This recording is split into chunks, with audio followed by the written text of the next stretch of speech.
मेहनत हमको भी करनी, आपको भी, लेकिन जितनी मेहनत 75 के पहले थी उतनी मेहनत अब नहीं है, और अब मेहनत आगे उतनी नहीं रहेगी।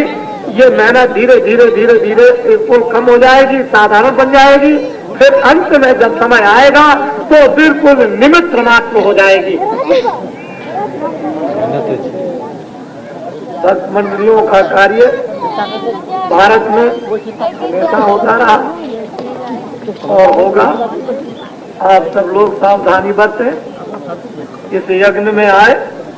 अभी पूजा आज हुई है और अभी पूजा शायद और होगी। अग्नि मंथन के बाद फिर आहुति प्रारंभ होगी। जब अग्नि मंथन हो जाएगा, अग्नि जो है तैयार कैसे होगी वैसे नहीं, अग्नि रगड़ के तैयार की जाएगी, अपने आप प्रज्वलित होगी। वो कोई दिया सलाई या कोई वैसी आग नहीं लगाई जाएगी। तो अग्नि मंथन जैसे कि दही में से घी निकाला जाता है, ऐसे ही मंथन किया जाएगा, अग्नि निकाली जाएगी और वो यज्ञ कुंडों में जाएगी। और फिर उसके बाद फिर देवताओं को विधिवत भोजन कराया जाएगा। हम कितना भोजन कराएंगे, बड़े सत्यवादी हैं, बड़े साफवादी हैं। और आपको ये जानना चाहिए सबको कि बंबई जाइए, बड़ी बड़ी मंजिलें हैं, वहाँ मैंने अपनी आंखों से देखा है कि ऊपर से कितने घरों में से चावल और रोटी अन्न तमाम यानी अनाज उसमें फेंक देते हैं, लेकिन वहाँ कोई भी नहीं जाता कि कितना अनाज खराब होता है। जितना अनाज वहाँ खराब हो जाता महीने में, सारी बंबई का अनाज अगर जोड़ दिया जाए एक दिन का, वो खराब समुद्र में या कूड़े में डाल दिया जाता है। उतना भी हमको देवताओं को एक दिन का खराब बंबई का अनाज भी हमको देवताओं को नहीं खिलाना, उससे बहुत कम। अनाज में क्या होता है, बहुत ही संक्षेप से जौ, बहुत ही संक्षेप से तिल और बहुत ही संक्षेप से चावल और थोड़ा सा घृत। क्योंकि घृत तो इसलिए होता है कि एक साधु चले जा रहे थे, उन्होंने कहा कि मैं तो बच्चा साधु हूं और तुम जरा कुछ हमको भूख लगी है तो भोजन करा दो। उन्होंने कहा कि बहुत अच्छी बात महाराज। तो गृहस्थ गया और अच्छी रोटी बना करके दे दिया कर। महात्मा जी को जब दे दी तो खाने लगे, कहने लगे अरे बच्चा घी नहीं है इसमें। अरे महाराज, साधुओं के लिए घी की क्या जरूरत है, साधुओं के लिए घी की क्या जरूरत है। तो महात्मा जी चुप हो गए, कुछ नहीं बोले, जाने लगे। तो दौड़ के गया, अरे महाराज कुछ हमारा कल्याण तो करते जाइए। अरे कह लगे कि साधुओं से ग्रस्तों का क्या कल्याण, साधुओं से ग्रस्तों का क्या कल्याण। अरे साधुओं को घी की जरूरत नहीं तो साधुओं से ग्रस्तों के कल्याण की क्या जरूरत। तो अगर विधि विधान के साथ में उनको कुछ नहीं देंगे जरा सा, तो कैसे हमारे देव प्रसन्न हो जाएंगे। वो तो सब चक्कर मार रहे हैं। 33 करोड़ देवताओं को तो अहमदाबाद में प्रसन्न कर लिया, जो चारों तरफ अपने विमानों पर चढ़कर चारों दिशाओं में पहरा दे रहे हैं। और उन्होंने ये कहा कि बीच में तुम ढढोरा हिंदू मुसलमान ईसाइयों में पीट दो कि ये अच्छाई और ये बुराई, अच्छाई बुराई को बता दो कि शराब मत पियो, तारी मत पियो, मांस मत खाओ, मछली मत खाओ, अंडे मत खाओ, हिंदू मुसलमान ईसाई सबको बता दो। और जब ये न माने तो मुझको बता देना कि इन्होंने नहीं माना, उसके बाद मैं देख लूंगा। तो उसके बाद तो वो देखेंगे, मैं पैगाम तो सुना दूं, वो तो हमारे देवता देखेंगे। वो तो उन्होंने कहा है कि तुम्हारा काम सुनाने का, जब न माने तो मुझे बता देना, तो मैं उन फरिश्तों को बता दूंगा, उन देवताओं को, फिर आप जाने और वो जाने। अभी तो हम आप जाने, मना रहा हूं, बता रहा हूं, समझा रहा हूं। तो ये है देवता, सही है देवता है, सत्य है देवता होते हैं, लेकिन दिखाई कब देते हैं, जब दिमाग ज्ञान चक्षु शिव नेत्र तुम्हारा खुल जाए उस रूह का, उस जीवात्मा का, तब दिखाई देंगे। लेकिन बाहर की जिस्म की और शरीर की 2 आंखों से देवता दिखाई नहीं देते। उनको यदि देखना चाहते हैं तो आपको अंदर में जाना पड़ेगा। अंदर में बड़े बड़े आकाश है और वहां देखो देवी देवताओं का क्या रहस्य और क्या लीला क्षण क्षण पर वहां पर होती रहती है। उसको देखकर तुम कितने प्रसन्न और कितने खुश होगे कि बात बात पर गदगद हो जाओगे। ऐसी लीला देवताओं की हो रही है, लेकिन आपको नहीं दिखाई देता। तो यह है कि ये कार्य हो रहा। आप लोग सब काफी विद्वान बाती सब सम्मान के साथ आए, बैठे विराजे, उठे सुने समझे, उसमें भाग ले, कहीं बैठ जाए, उसका आनंद लेना चाहिए। हम लोगों को तो आनंद लेना है।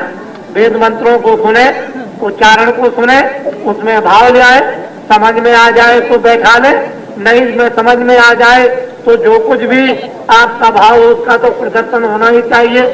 तो ये महान कार्य है देश में। और ये ऐसे कार्य भारत में जब होते हैं तभी परिवर्तन भारत में होता है।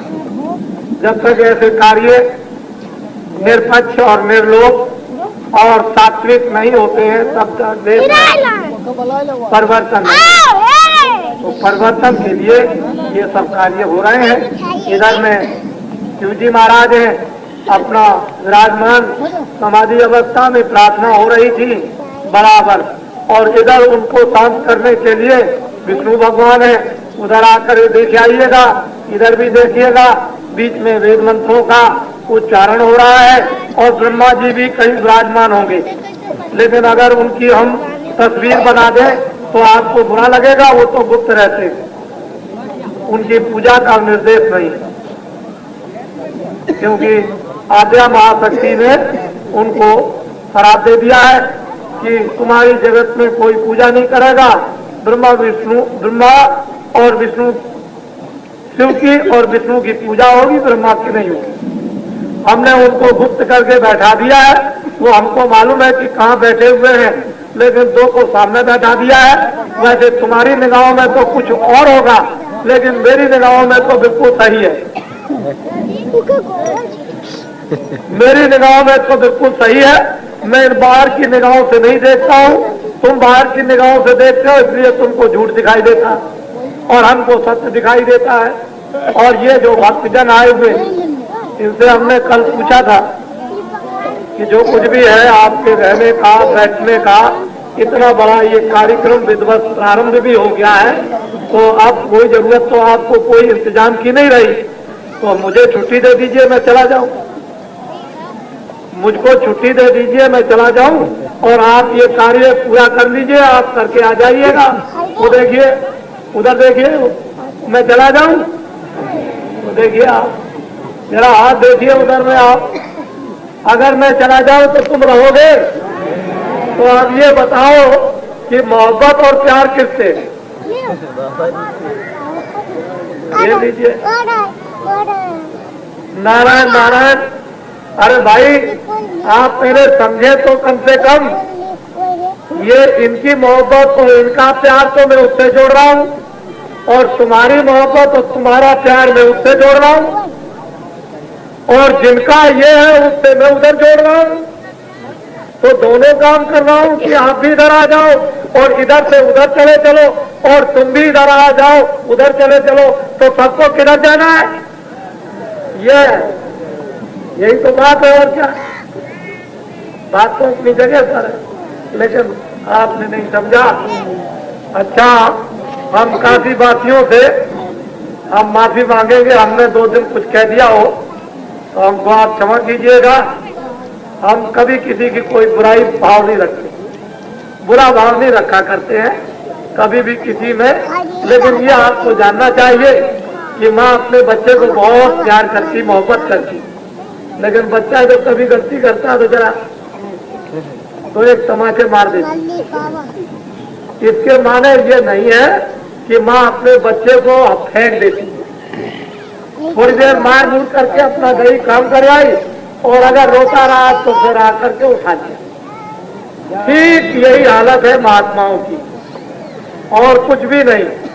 ना उनकी आंखों में कोई विकार है, ना उनके दिल में कोई विकार है, और न किसी के लिए कोई अनिष्ट चाहते हैं। वो तो सब आत्माओं का भला चाहते हैं। लेकिन जब कभी तुम अपना नुकसान करना चाहते हो तो जरा सा ताड़ मार करें सीधा, और कुछ नहीं करते, सीधा कर देते चलो घर की तरफ, ये इधर कुछ नहीं है उधर घर में चले चलो, तो कोई बात नहीं, सब आओ प्रेम के साथ में। और हमारे लिए क्या करोगे, वो तो जो कुछ होता है तो भगवान का होता है। अब मैं वो जो टावर बना हुआ है वहाँ आपको ले जाऊंगा, क्योंकि अब कार्यक्रम थोड़ी देर में फिर प्रारंभ हो जाएगा यज्ञशाला का, तो मेरे पास में तो समय इतना अभी है नहीं है, तो जल्दी में मैं वहाँ ले जाऊंगा। वो टावर बना हुआ है दक्षिण दिशा में,